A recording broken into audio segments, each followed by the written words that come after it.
الحمد لله نحمده ونستعينه ونستغفره ونؤمن به ونتوكل عليه ونعوذ بالله من شرور أنفسنا ومن سيئات أعمالنا من يهده الله فلا مضل له ومن يضلله فلا هادي له ونشهد أن لا إله إلا الله وحده لا شريك له ونشهد أن سيدنا ومولانا محمدا عبده ورسوله أما بعد فأعوذ بالله من الشيطان الرجيم بسم الله الرحمن الرحيم واستغفروا ربكم إنه كان غفارا قال النبي صلى الله تعالى عليه وسلم التائب من الذنب كمن لا ذنب له صدق الله العظيم وصدق رسوله النبي الكريم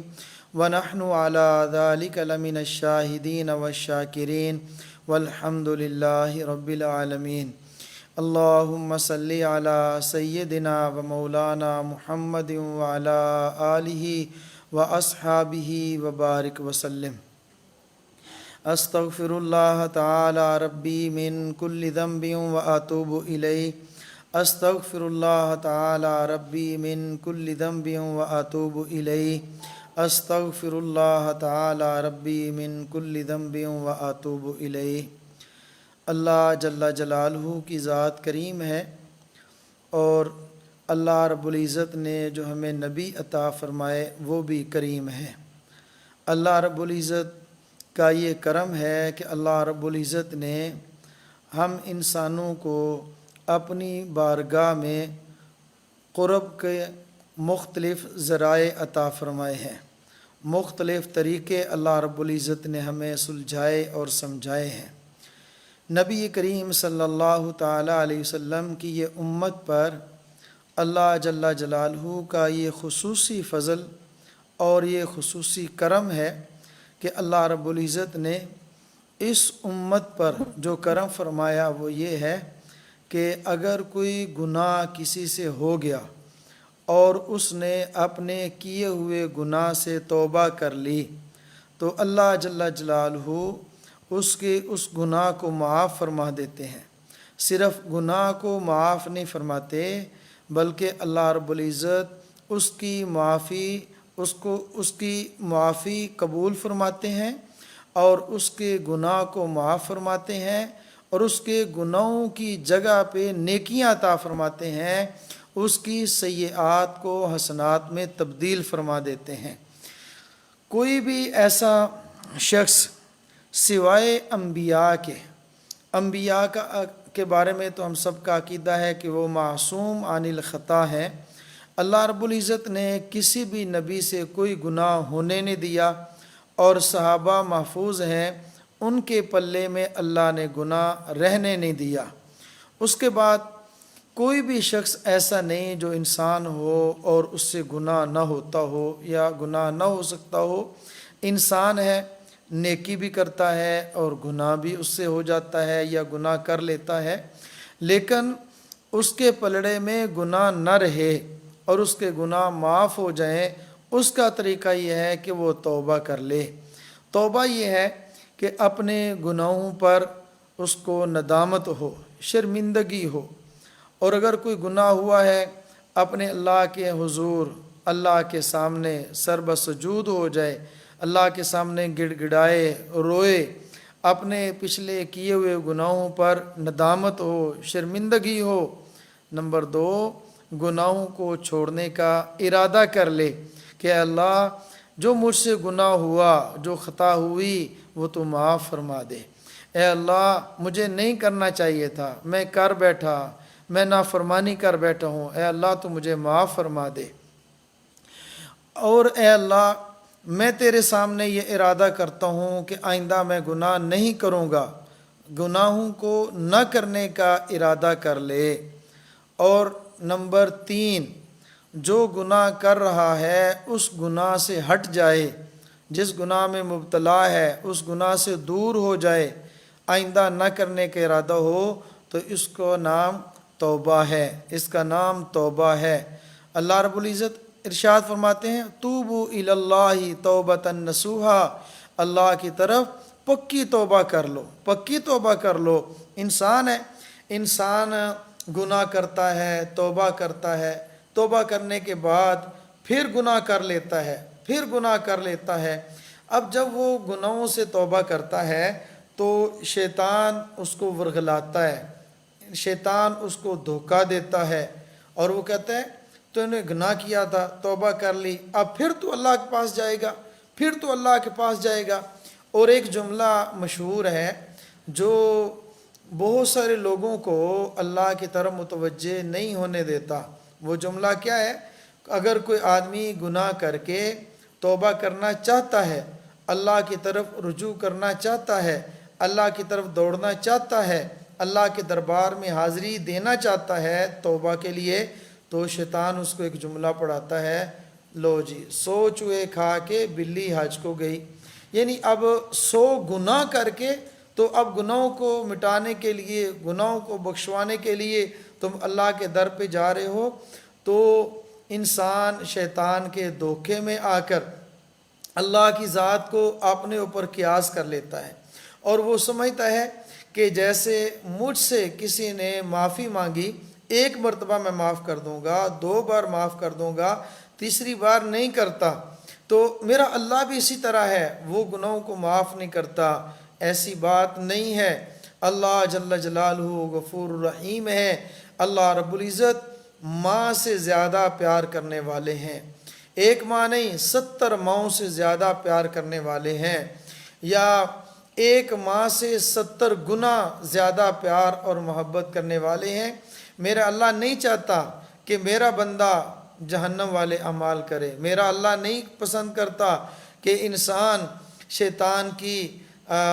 پیروی کر کے جہنم کا ایندھن بن جائے۔ میرا اللہ تو چاہتا ہے کہ انسان ہدایت پر آ جائے، میرے اللہ تو چاہتے ہیں کہ انسان گناہ کر لیا ہے تو گناہوں سے توبہ کر کے میرے پاس آ جائے۔ توبہ کرنا انسان کا کام ہے، تمام گناہوں پر لکیر پھیر دینا میرے خالق اور میرے مالک کا کام ہے۔ میں ایک بات عرض کرتا ہوں صرف سمجھانے کے لیے۔ ایک آدمی ہے، ایک عورت ہے، شادی ہوتی ہے، عرصہ ہو گیا، اولاد نہیں ملی، اور 8-10 سال مانگ مانگ کے منتیں مانگ کے اور اللہ کے سامنے رو رو کے مانگ کے اللہ اولاد دے اولاد دے۔ 8-10 سال کے بعد بچہ پیدا ہوا۔ اب وہ بیٹا کتنا ان کو محبوب ہوگا، وہ اس سے کتنی محبت کرتے ہوں گے، اس کا اندازہ صرف وہی لگا سکتا ہے جو صاحب اولاد ہے، اور اس سے زیادہ اندازہ اس کو ہوگا جس کو اولاد تو ملی لیکن 8-10-15 سال کے بعد ملی، اور اولاد کے ساتھ کتنا پیار کرتا ہے صرف اس کو اندازہ ہوگا۔ اس کے علاوہ اندازہ وہ نہیں کر سکتا جس کے ہاں اولاد نہیں ہے، وہ صاحب اولاد نہیں ہے۔ تو وہ اولاد ہو جاتی ہے، اب ماں باپ اس کو پالتے ہیں، پوستے ہیں، اس کی خدمت کرتے ہیں، کپڑے پہناتے ہیں، سردی گرمی سے بچاتے ہیں، کھانے کے وقت کھانا دیا، پینے کے وقت پینا دیا، دودھ کے وقت دودھ دیا، مختلف غذائیں دی، تربیت کرتے رہے۔ آخر یہ لڑکا بچپن سے لڑکپن سے جوانی میں پہنچا۔ جب یہ جوانی کا 20واں 21واں سال ہے، بھرپور جوانی ہے، اس کے دشمن نے اس کو اٹھایا، دشمن اٹھا لیتا ہے، اغوا کر لیتا ہے، دشمن نے اس بچے کو اغوا کیا، اغوا کر کے اس کو اٹھایا، دور کہیں لے گیا، اب اس کو چھوڑ نہیں رہا۔ آپ بتائیں اس ماں کا کیا حال ہوگا جس نے 10 سال مانگ کے اپنے اللہ سے لیا ہو، اس باپ کی کیا حالت ہوگی جس نے مانگ کے اللہ سے لیا ہو، اور پھر 10-20 سال مانگنے کے بعد اپنے اس بچے سے کتنی محبت کرتی ہوگی وہ ماں، آج اس پر کیا گزرتی ہوگی۔ اگر اس کا خیال کرنا ہو تو دیکھیں وہ مائیں جن کے بچے اغوا ہو جاتے ہیں، پانی پیتے ہوئے ہاتھ سے گلاس دھڑم نیچے گر جاتا ہے، پتہ نہیں میرے بیٹے نے پانی پیا ہوگا یا نہیں پیا ہوگا۔ سخت سردی کی راتوں میں لحاف اوڑا ہوا ہے اور اچانک خیال آتا ہے تو اپنے لحاف کو ماں اتار دیتی ہے، پتہ نہیں میرے بیٹے کے اوپر ہوگا یا نہیں ہوگا۔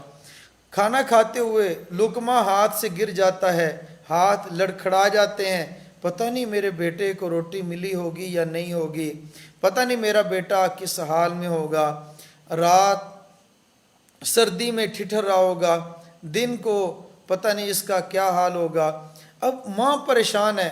ماں کبھی سجدے میں، کبھی قیام میں، کبھی اللہ کے سامنے رو رہی ہے اور کبھی صدقہ اور خیرات کر رہی ہے، کبھی منت مان رہی ہے، کبھی روزہ رکھ رہی ہے، اور رات کو روزانہ اللہ کے سامنے مانگتی ہے، اے اللہ میرا بیٹا واپس لا دے، اے اللہ میرا بیٹا مجھے واپس دے دے، لیکن اس کا بیٹا واپس نہیں آتا۔ رات کو روزانہ سوتے ہوئے اپنے گھر کا دروازہ کھول کے سوتی ہے، کنڈی نہیں لگاتی، کیوں؟ شاید میرا بیٹا رات کے کسی بھی وقت آ جائے اور وہ بھاگتا ہوا آئے تو میرے دروازے کو بند نہ پائے۔ لیکن وہ عورت ہے، انسان ہے، بوڑھی ہو چکی ہے، بڑھاپا ہے، کان صحیح سنتے نہیں، آنکھ صحیح دیکھتی نہیں۔ ایک دن اس کو خیال ہی نہ آیا، اس نے کنڈی لگا دی، کنڈی لگائی اور وہ روزانہ رات کو سوتی نہیں۔ آج اس کی آنکھ لگ گئی، آنکھ بھی لگ گئی، کنڈی بھی بند ہے، اور ادھر دشمن سے وہ لڑکا لڑتا جھگڑتا کہیں دشمن کو شکست دے کر وہاں سے نکلا اور نکلنے میں بھاگنے میں کامیاب ہوا۔ اب وہ بھاگتا بھاگتا دوڑتا ہوا آتا ہے، اپنے گھر پہنچتا ہے، دروازے پہ آتا ہے، دستک دی تو دروازہ بند، اس کی کنڈی لگی ہے۔ پھر اس کی ماں، اور وہ سو رہی ہے، اٹھی، اس نے آواز کو سنا اور وہ دوڑتی ہوئی گئی، دروازہ کھولا۔ دروازہ کھولتے ہی اس نے کہا، اے میرے بیٹے آ جا، میں تو 15 سال سے تیرے انتظار میں تھی، اے میرے بیٹے آج میری آنکھ لگ گئی تھی، آج میں نے بھول کے کنڈی بند کر دی تھی۔ میرے بھائیوں اور میرے دوستوں، میری ماں اور بہنوں، وہ انسان مخلوق ہے، وہ ماں مخلوق ہے، مخلوق اور خالق میں فرق ہے کہ مخلوق کا دروازہ بند ہو سکتا ہے جیسے اس کا ہو گیا، اور وہ مخلوق ہے، اس کی آنکھ لگ سکتی ہے جیسے اس کی لگ گئی۔ میرا اللہ حی قیوم ہے، میرا اللہ حی قیوم ہے، لا تاخذہ سنۃ ولا نوم، اس کو اونگ نہیں آتی۔ انسان بھٹکا ہوا، 20-30 سال سے بھٹکا ہوا، شیطان کے در پہ پہنچا ہوا، شیطان نے اس کو ورگلایا، اس کو سجدے کی توفیق اس سے چھین لی، اس کو مسجد سے باہر لے گیا، سینما کی طرف لے گیا، اس کو قرآن سے دور کیا، اس کو فلموں پہ لگا دیا، ماں باپ کی خدمت سے دور کیا، اس کو اپنے محبوب کی محبت میں گرفتار کروا دیا۔ شیطان ہے، اس نے ہر دھوکے میں ڈال کر انسان کو اپنے خالق کی نافرمانی پہ لگا دیا، فرما برداری سے دور کر دیا، اور اس نے اس انسان کو اپنے اللہ کا باغی بنا دیا۔ پھر یہ 30 سال کا نوجوان، اس کو اچانک سمجھ آتی ہے، اس کو یہ بات سلجھتی ہے کہ مجھ سے کیا ہوا، میں تو گناہوں میں ڈوب گیا ہوں، میں تو نافرمانی میں ڈوب گیا ہوں۔ اب یہ اچانک توبہ کے لیے، استغفار کے لیے، اپنے گناہوں کی بخشش کے لیے، اپنے اللہ کو راضی کرنے کے لیے، اپنے اللہ کو راضی کرنے کے لیے اللہ کے در کی طرف دوڑتا ہے، دوڑتا وہ مسجد میں جاتا ہے، اپنے گھر میں اس کو توفیق ملتی ہے، وہ نماز پڑھتا ہے، وضو کرتا ہے، اللہ کے دروازے کو دستک دیتا ہے، اللہ کے در پہ پہنچتا ہے، میرے اللہ کی رحمت اس کو گھیر لیتی ہے، اور یوں یہ سوال یا یوں ایک پکار آتی ہے، اے میرے بندے تو کہاں تھا، آج تو آیا ہے، دیکھ تو صحیح، تیرے توبہ کرنے میں دیر ہو سکتی ہے، میری معافی کرنے میں دیر نہیں ہو سکتی، اللہ کے نبی صلی اللہ تعالیٰ علیہ وسلم نے ارشاد فرمایا التائب من الذنب کما لا ذنب لہ، گناہوں سے توبہ کرنا انسان کا کام ہے، گناہوں سے توبہ کرنے میں دیر تو ہو سکتی ہے، میرے اللہ کے معاف کرنے میں دیر نہیں ہو سکتی۔ اگر 80 سال کا کافر بھی، 80-90 سال کا بوڑھا کافر بھی اپنے کفر سے توبہ کرے، میرا اللہ اس کے کفر کو معاف کر دیتا ہے۔ اگر 90-100 سال کا کافر اور مشرک اپنے شرک سے معافی مانگے، سچے دل سے توبہ کرے، میرا اللہ اس کے شرک کو بھی معاف کر دیتے ہیں، کفر کو بھی معاف کر دیتے ہیں۔ باقی گناہ تو دور کی بات ہے، میرا اللہ سارے گناہوں کو معاف کر دیتے ہیں۔ یہ تو عام دنوں کی بات ہے، اور رمضان مبارک تو اللہ کی رحمت کا مہینہ ہے، اللہ کی طرف سے بخشش کا مہینہ ہے، اللہ کی طرف سے مغفرت کا مہینہ ہے۔ جب اللہ کے نبی صلی اللہ تعالیٰ علیہ وسلم نے ارشاد فرما دیا کہ توبہ کرنے والا انسان ایسا ہے، اس کے پلے میں تو گناہ رہتا ہی نہیں، تو پھر شیطان کا ورگلانا کیا ہوا؟ یہ شیطان کا دھوکہ ہے کہ تم 100 چوہے کھا کے بلی کی طرح جیسے وہ حج پہ گئی تو تم گناہ کر کے، شرک کر کے، کفر کر کے تم کہاں جا رہے ہو؟ اللہ کی در پہ جاؤ گے، اللہ معاف نہیں کرے گا۔ ایسی بات نہیں ہے، میرے اللہ کی رحمت منتظر ہے، انسان کے وہاں پہنچنے میں دیر تو ہو سکتی ہے، اللہ کے معاف کرنے میں دیر نہیں ہو سکتی۔ تو میری ماں اور بہنوں، میرے دوستوں، بھائیوں اور بزرگوں، یہ رمضان تو خصوصی مغفرت کا مہینہ ہے، تو ایک عشرہ تو ہے ہی معافی کا، تو اس لیے ہمیں چاہیے ہم رمضان میں کثرت کے ساتھ استغفار کریں، کثرت کے ساتھ استغفار کریں، اور یہ نہیں کہ ہم سے گناہ ہوا ہی نہیں پھر ہم توبہ کیسے کریں، ہم نے تو روزہ رکھا ہے، ہم نے تو تراویح پڑھی ہے۔ نہیں، جیسے تراویح پڑھنی چاہیے تھی ہم نہیں پڑھ سکے، روزہ رکھنا چاہیے تھا ہم نہیں رکھ سکے، تلاوت کرنی چاہیے تھی ہم نہیں کر سکے۔ اے اللہ، ہم سے یہ غلطی ہوئی ہے، ہم سے خطا ہوئی ہے، اے اللہ ہماری ان غلطیوں کو معاف فرما دے، اے اللہ ہماری ان خطاؤں کو معاف کر دے۔ اے اللہ پورا سال ہم تیرے در سے دور رہے، ہم سے کتنی خطائیں ہوئیں، کتنی بڑی بڑی غلطیاں ہوئیں، تو اے اللہ ہماری سب خطاؤں کو معاف فرما دے۔ اے اللہ تو معاف کرنے والا ہے، تیرے تو صرف عفوًا ہے، تو معاف کرنے والا ہے۔